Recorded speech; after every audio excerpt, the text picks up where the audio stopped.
I mean, look at how many so many successful stories people have had leaving. And that could be also the reason we're seeing the WWE bring up Hideo Itami to 205 Live and look like he's going to be a huge star on 205. He should go back to ROH. Yeah, I mean, It almost like, seems like, well, also, this little cruiserweight thing we've been seeing is going to be nothing. It's basically for nothing. Because you're basically going to see whoever wins the match is probably going to lose who faces Enzo. And I'm guessing, this is me just thinking how they would do it, is that Enzo's going to win the title match he has, probably be on a Raw episode, and then Hideo Itami is going to come out. That's what I think is going to happen. most likely. So I mean, top five, so that's we do have Hideo Itami news, so it looks like they are pushing Itami to the moon when he does finally debut on the main. I guess you say the main Raw. So hey, what's up? Hey, what's up, Bronson? How you doing tonight? But yeah, Neville. Yeah, Neville's legit. Not saying Neville didn't, but I mean, I think Hideo Itami is if people just know Hideo Itami, then they don't know what the hell I'm talking about. But if you know who he was before Hideo Itami, he was a huge star in Japan, a huge star in Ring of Honor. This is the biggest star, really, in my opinion, to come to 205 Live because Hideo Itami as Kenta was a huge star. Brandon made a good point, saying that you really don't know your interest until you actually test the indie scene, and that's absolutely true. Because, I mean, look how hot Cody Rhodes is at the moment, and that's just for him playing the indie scene, and then got picked up by ROH, and now he's running with it. Neville can probably be in the same situation, where he could test the indie scene out and possibly land on a gig like ROH. I'm not saying he would. I don't think Neville to me is too big for TNA. I don't think he'd get the satisfaction in a TNA quite yet. I don't think he's too big for it because the way direction first of where TNA is going at the moment. The way they're doing it with releasing and letting you carve your own niche. If you come in for like a little bit and then you leave, you can keep all your whatever you create a character or whatever you do. You can take that with you when you leave, so you can use it however you want. Right. Like the reason Matt Hardy is doing the broken gimmick right now is because they gave him the rights to it. So it looks like that the Neville could dominate Indies or New Japan Pro Wrestling is still yes, exactly. New Japan Pro Wrestling would be perfect for Neville. There's a lot of opportunities for Neville to land other than in the WWE. He doesn't necessarily have to go back to the WWE to be happy. He can go anywhere in the world as a wrestler and be happy. With the situation he can currently have because he's popular, he's going to be in high demand, and a lot of people are going to want to see them at his show. You know, a lot if Neville was coming to your local indie show, I think you would be pretty happy and excited to see him. I think you would go out and spend $20 to go see Neville wrestle so and so in a match. You know what I mean? In my opinion. Oh man, sorry, I got distracted. This dude just lost his ear. Oh, lost his ear. Interesting. So the whole thing is like hanging on. I was like, holy shit. So let's move on to more news to touch on. Alexa Bliss and Sasha Banks makes history. I would go see it most definitely. Exactly. And you get to see Neville and for cheaper than what you would see him coming with the WWE. Yes, right, Ed. We're going to touch on the NXT debut. WWE Superstar. Thank you guys for retweeting our stream and all the shares on Periscope. We really appreciate the love. Thank you guys. Just for a reminder, next week we'll be doing a WWE Loot Crate giveaway. I have 2 Loot Crates that I'm going to be giving out. Guys that have recently won the giveaways for the t-shirts are not qualified to win. Sorry, guys.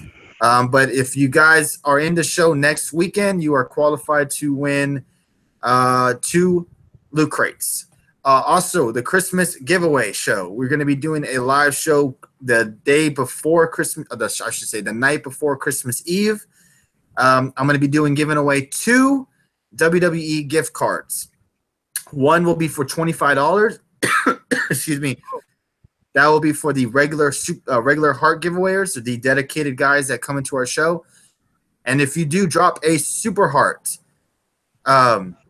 yes, to the WWE shop. And if you drop us any type of super heart from between now and to the Christmas special, you will be in a Super Heart giveaway, and that'll be a $50 gift card to the WWE fan shop. So that is just thank you for us. Texas Kid, you're in the Super Heart one. That is just a thank you for us for joining to our show and being a dedicated viewer, showing up our show every night, and being active with us, talking with us. Texas Kid ain't a dedicated viewer. Thank you for the Super Heart. Appreciate that. So if you do give us a Super Heart between now and December 23rd, you'll be in a Super Heart giveaway, and that'll be a $50 giveaway. $50 gift card to the WWE fan shop. You can ask. I just sent out Adam's shirt, and I sent out WC Miller's T-shirt this past week. I gotta get a hold of the bot because her shirt was sold out that she wanted, and the architect, I gotta get his shirt still. So he's not in too much of a hurry on his. I already talked to the architect. So that's just a little bit of a fair warning for you guys. I'm not sure how you give Super Hearts, guys, but that's just to let you guys know that that's how you can get into this $50 gift card giveaway. All right, so Sasha Banks and Alexa Bliss made history by becoming the first female WWE wrestlers to compete in the United Arab Emirates during a WWE live event in Abu Dhabi. Which is false. I'm sorry? False. I know it's false. Apparently TNA had a show there a couple of years ago. Dreamer was booking it, I guess, and he posted a picture of the book sheet. He did post a picture, yes. And saying that this is a wrong. Okay, it's okay to lie, I guess, but it's not true because Madison Rayne and all and Velvet Sky and them wrestled. Yeah, Velvet Sky said TNA was the first to have women's match there. Yeah. Well, credit to this news report. They did say the first WWE wrestlers. So remember when they focused on women's wrestling storylines instead of making history? Yeah, yeah, that's true. Good point. They put it out there like, oh, this is breaking barriers. First ever women to ever wrestle here.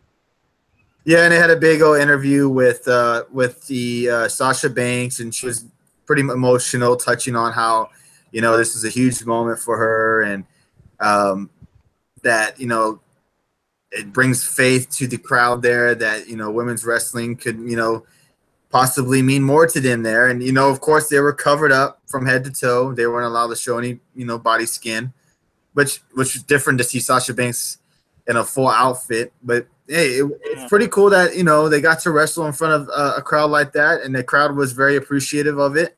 Sasha was emotional and upset because she knew she'd have to meet with fans. Oh, that's fucked up. But good moment for them. Looks like WWE is striving pretty good over in Abu Dhabi. They're not struggling there. Speaking of that, I didn't know about that. I don't know anything about this, but is Sasha not really a friendly person in person? A lot of people haven't had the best of outcomes with her at the airports. But about that, yeah. But I'm talking about other than that, like I can. Other than that, outside of that, I'm not too sure of how she is. Other than sometimes she might not be the happiest person to meet up at the airport. Other than that, I don't know. Have you ever met Sasha I have never met her in person. No, I've never even really tried to even attempt to meet her. So that's just the word around on the street is. Well, I was just wondering. I understand what you're saying, but the guy who just posted, he was just talking shit. I was saying you never know. So some people might get that rep for not a lot of wrestlers. Ever since CM Punk started doing it a lot, it's like people don't.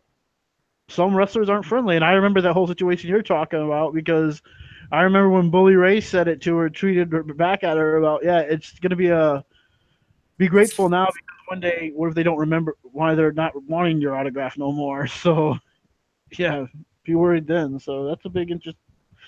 That was interesting, but yeah. Yeah, so they made history over the weekend. She could be a B sometimes. Oh, well, that's what I've heard. I mean, I haven't really that surprised me heard anything other than because all the stuff you hear about her saying how she was this huge Eddie Guerrero fan and she was just like all of us and all that. To me, seems like she is a really genuine, nice person, which I could be wrong, though. She could be a bitch in real person too, real life too. But Bayley seems like she would be a nice person. Sasha had a point. I agree. Sasha makes a valid point. And plus the guy that she was apparently rude to was kind of like a stalker kind of a guy that would always meet her, you know, early in the mornings and at the airports and always, you know, I think it's different. If I was a WWE wrestler, I get it. There's fans, and I would be appreciative of every single one of them. But there's certain fans that you see all the time at the airport, to where you know that's kind of different. Once or twice, yeah, that's cool. Yeah, there might be a few jerks there trying to at the airport. I mean, I get that. There might be a few jerks that are trying to sell merchandise, but out of those few jerks, I'm sure there's a few probably people there who are actually there legitimately like okay, guys, wanting to meet their hero. You know, yeah, it's getting kind of shitty. Damn. I don't know if it's Google Hangout or what. It's probably Google Hangout.